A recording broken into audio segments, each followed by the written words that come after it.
Star Khesari Lal Yadav ji का सुबह 7 बजे गाना आया है। बातें कट गई रे सैया सट गई। चलिए इस गाने पे आज बात करेंगे खेसारी लाल यादव जी के। पहले बता दें खेसारी लाल यादव जी के बेस्ट भोजपुरी चैनल से आया है गाना। आज सुबह रिलीज हुआ है 7 बजे। दरअसल आप लोग गाना सुन लीजिए, उसके बाद बताएंगे इस वीडियो में पूरा। इस वीडियो के लाइन इतना ज़बरदस्त गाना है, इतना ये जो मॉडल है सपना चौहान जी, काफ़ी दिन से बढ़िया गाना में काम किए हैं।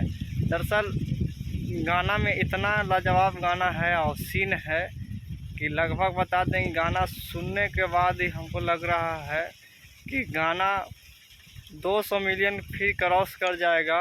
जैसे नेमू खरबूजा के आप लोग प्यार दिए हैं, और सही खेसारी लाल यादव जी के ये वाला गाना के सुनिए, उसके बाद फिर से बताएंगे।